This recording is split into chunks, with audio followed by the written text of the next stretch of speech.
Hey, almost 1 hour after we left the airwaves or the stream waves for our DLLS Rangers podcast, we're back with big news about the Texas Rangers. They have traded for a left-handed pitcher, a dominant lefty in MacKenzie Gore. John Radigan, Jeff Wilson here on the DLLS Rangers podcast. Jeff's dogs are very excited about this trade for MacKenzie Gore, and we are too.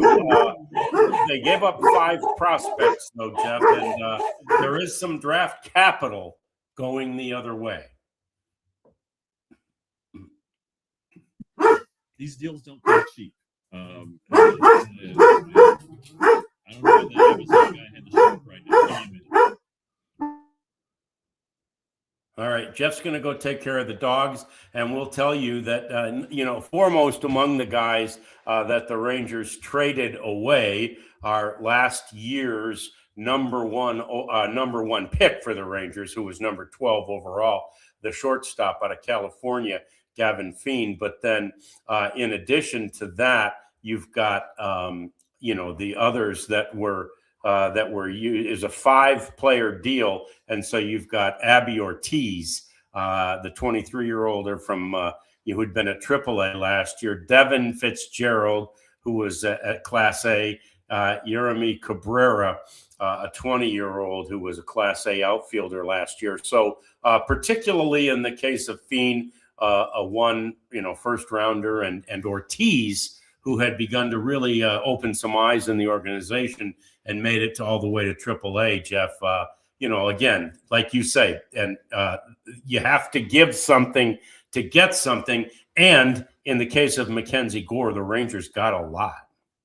Yeah, and they're getting him for the next 2 seasons. So that adds to the price tag. Quickly on the prospects, Feen, obviously the headliner, the 12th overall pick last year, one of their top prospects in the latest set of rankings from Baseball America. I think he was number 3. I wonder, though, if you're willing to turn this guy around so quickly, if there's some mixed reviews in the organization on it. If you're just trying to get value for him now rather than wait for him to struggle through a year of a full season ball, And then I think that the next one is Devin Fitzgerald, who had a fantastic Arizona Fall League, got moved up, hurt his shoulder, didn't play the rest of the rest of the season, but he came back. He was healthy for fall instructs, and the Rangers were anticipating that he'd have a full healthy 2026. Abby Ortiz added to the 40-man roster, probably their best power hitter in the system, but probably limited on what he can do and what he can play. And then Jeremy Cabrera, a young guy, you just don't know.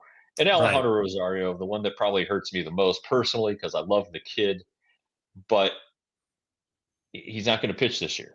He didn't pitch last year.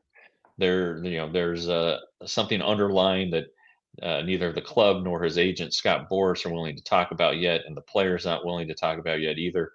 It sounds like he's going to be fine. All indications are, but again, you're talking about 2 lost seasons, not easy to overcome. So it's a lot. The names are big. We all know them, but is it that big? Is the question? And you're not going to know for a while. No, but it's one of those things too, where with now on the show today, we concluded that the Rangers still need another starting pitcher. You said, and I said, love to see a lefty, right? And they just accomplished both of those things in a guy who has really good stuff from that left side. He does. I mean, you're talking about a guy he was the 3rd overall pick in his draft. He was part of the Juan Soto trade, with the Padres. This is a guy who's been coveted for a long, long time, and he's 23 years old, or he was 23 when he made his debut. I'm sorry, he's now up to a whopping 26. His birthday is February 24th, so he'll get to celebrate that in Surprise, Arizona. He had an all-star season last year, and maybe it's because, well, the Nationals weren't great and they needed a guy, but you just kind of look at the numbers. It's big strikeouts, and that's something that the Rangers love from their pitchers, and something that Jacob deGrom is fantastic at, Evaldi and Leiter too. So they have that. He probably walks too many guys, but maybe that's something that Jordan Teagues and crew can identify a fix for. I just think that with the cost of premium starting pitching on the free agent market, we saw what Dylan Cease went for. Yeah. We're wondering what Framber Valdez is Yeah. going to go for, what Yeah. Zach Gallen's going to go for. And maybe the Rangers felt this was worth the price of admission. They're paying him $5.6 million this year, as he had already avoided arbitration with the Nationals. And they'll have 2 more years of arbitration. It'll be pretty club friendly in theory. And then, you're going to dump salary after this season. You're freeing up $18.5 million with Jock Peterson. So you're going to be able to pay for this easily next year, and probably the year after that. So it's boy, they could have done it. It would have been nice if they'd done it while we were at the studio, John. Yes, it would have. But they 10 didn't. minutes Okay. earlier. Yeah. Yeah, and that's fine. He did struggle in the second half last year. That's if you have a level of concern, you can look at a 6.75 ERA and 11 starts after the All-Star break, 3.02 before the All-Star break. So I guess you saw the good and the bad all in the same season. His strikeout rate was sharply down. So, all right, maybe there's a red flag for you if you want to do that. But this is a guy who teams have loved for years, including the Nationals, because Juan Soto. Hello, this was part of the haul you got from him. Sure. I just think that again, the cost of pitching with dollars is significant. It's also significant in terms of prospects, especially in a thin minor league system. But I think that the Rangers felt like this was the best thing, not just for this season. Again, not Right. just for this season. They're Right. going to have him for a couple years. That's the great thing. It's that, they got a guy who's controllable. And so no matter what, the other, the remaining years will be, way cheaper than what this guy could command on the open market, right? No matter what the arbitrator or the arbitration figure becomes, it'll still be significantly lower. I mean, we see what, Ranger Suarez got, like you mentioned, Dylan Cease. I mean, that's a premium spot. And so anyway, the Rangers get it, and they get a lefty so that it really helps this rotation. And I don't know that you necessarily automatically insert him between, Jacob deGrom and Nathan Evaldi, but it definitely breaks up. I mean, right now, your first 3 starters would be right-handed, right-handed, right-handed. Not only do you break it up with a lefty, Jeff, but you break it up with a guy who's, a left-handed pitcher with tremendous upside and great velo. Correct. And you kind of like the curveball is really impressive, and I think that we just talked about it, John. How last year when Bradford and Gray were injured, how the Rangers wanted to have a left-handed pitcher. That was if they were going to go out and get somebody, they wanted a left-hander, and it ended up being Patrick Corbin, to the surprise of probably just about everybody, and it worked out well. But this is a guy with who was an all-star, a guy who can be one of the top left-handers in the game, and now he's with the Rangers. And so what are you going to do with that 5th spot? It seems like Jake Latz could do that. You can swap out Latz and Bradford when Bradford's ready to go.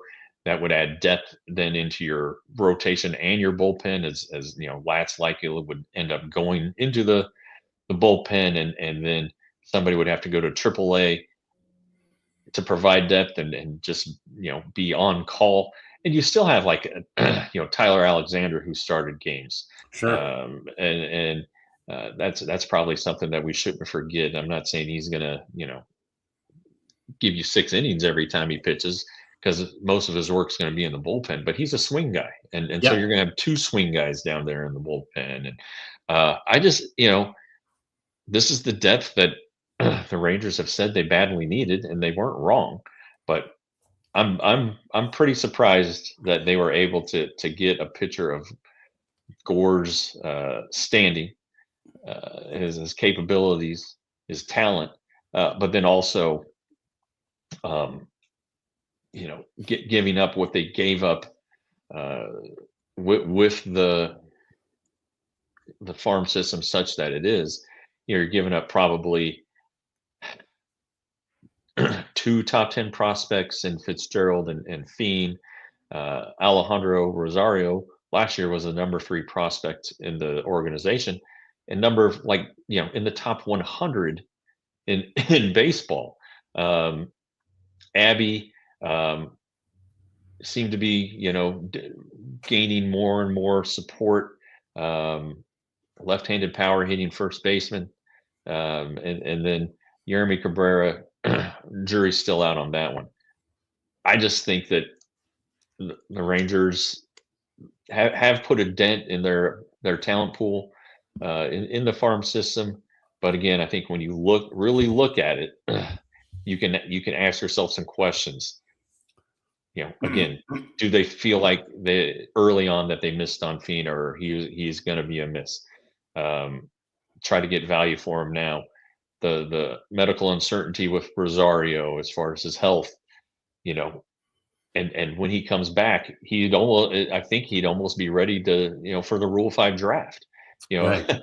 So I mean, it's just a really interesting trade, and I think if you take out the emotion of it and be like, oh my God, 5 prospects, including the first rounder last year and a guy who was a top 100, and put a little more thought into it on a deeper level, it may not be as big a package as you think. In 3 years, you know, the Rangers might be kicking themselves in the tail. I don't know, but I think right now you can see the 5 prospects and be kind of taken aback, but then kind of put 2 and 2 together, and maybe the Rangers don't feel like they gave away as much as it appears. Yeah. If there are question marks on the top 2 guys that are, you know, the top 2 prospects, then yeah, you know, there's definitely a less, you know, risk, I suppose, for kicking yourself in the butt, as you suggested, could, and certainly could, absolutely could happen down the road. But the Rangers definitely made this, the Texas Rangers, not necessarily the organization, Jeff, but the Texas Rangers baseball team that will take the field on opening day in Philadelphia is better today. Then they're better here at 3:10 than they were at 2 o'clock when we got off the air on the other show. Yeah, and Lucas and Lily like it, and that's important. But you know, the Rangers have said they're going to compete this year, and I know people are like, oh, they need to rebuild. They do not need to tear it down, not with the core that they have, not with, you know, two potential Hall of Famers, Corey Seager, Jacob deGrom, are potential Hall of Fame players, and you know, you don't just tear that down, and so they're going to give it a shot, and we'll see what happens. But as we were talking about, I don't know, 90 minutes ago, not even that, the A's offense, which is young and talented, is filled with left-handed hitters. Yep. The Astros' best hitter is a left-handed hitter, and then you want to flip Cal Raleigh. Josh Naylor is a left-handed hitter. J.P. Crawford, left-handed hitter. My point being that the Rangers have addressed some of the big bats that they're going to see 13 times a year. I feel pretty good about the trade on that end, and I don't feel as bad as maybe some people do on the prospect end. Yeah, it's always the question. Trading prospects for, in this case, an established player, not a fully established, but a somewhat established player.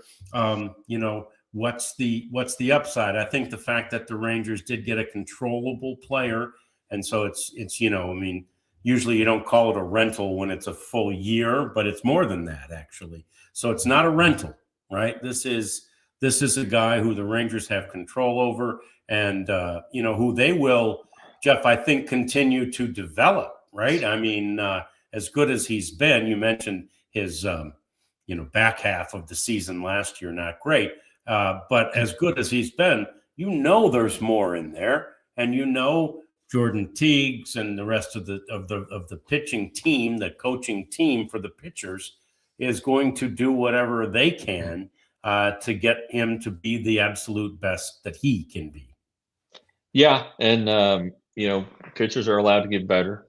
Yep. They're allowed to, and I don't know what led to the 675. You're assuming too many walks, or maybe you gave up too many home runs at the wrong time. But the Nationals weren't a great team. Maybe a ball that should have been a double play turned into an infield hit, generously scored and opened some floodgates. Yeah, I don't know. I need to take a little bit of a deeper look, but for half the season, more than half the season, because the two halves in a baseball season aren't equal, this guy was good, and I really feel like it's a guy who has ace stuff. He's at least a 2 or a 3, and there's nothing wrong with if let's say he's a 3 and Jack Leiter's a 3. Well, one of them as a 4 is a hell of a number 4 starter, and he'll have familiarity. Look at how the Rangers opened the season against the Phillies. Obviously, he's pitched a bunch against them. You kind of look at their big bats, Schwarber and Harper. I mean, if we want to break it down series by series, maybe you've neutralized those guys. I don't know all the thought that went into it. Hopefully, we'll have a conference call today or tomorrow at the latest with Chris Young and then maybe even MacKenzie himself. But this is a big deal, and for 2026 and 2027, and that's also, I think, what the end of the Eovaldi and DeGrom contract. Right. So maybe 28 will be a rebuild year. Who knows? But I just think that you're talking about a pitching staff potentially in 2027 or even the end of this year that has DeGrom, Eovaldi, Leiter, Gore, and maybe Rocker. Maybe 3 first-round picks, 3 top 3 picks in Leiter, Gore, and Rocker. Right. There's some definite potential there for this rotation to be good. And we were wondering, well, this rotation can't be as good as it was last year. Maybe it can. Maybe it can be now. Yeah, maybe it can be better. We shall see. Anyway, we appreciate you jumping on for the emergency podcast. As somebody mentioned in the chat, busy day here in DFW sports as the Cowboys have secured their new defensive coordinator. So there was an emergency podcast right after the Cowboys show ended about that. And now, of course, an emergency podcast right after the Rangers show ended because, this. And now I pity the Stars and Mavs, I think, who both have late night games tonight. So they'll probably have emergency podcast right after their show. And that'll be really late. But anyway, man, thanks for hanging out with us. Rangers definitely get better today, at least in the now. We'll see about the future. But for now, the big league team is better. MacKenzie Gore, a left-handed pitcher from the Washington Nationals, is now a Texas Ranger. So we thank you for joining us. Happy birthday to Ryan Vaughters, who jumped in and did a great job producing this for us. And He's got to get out of here. He's got birthday dinner plans. We appreciate him. We appreciate you. You know, we'll have a lot more to say about this tomorrow at 1 o'clock on the DLLS Rangers podcast.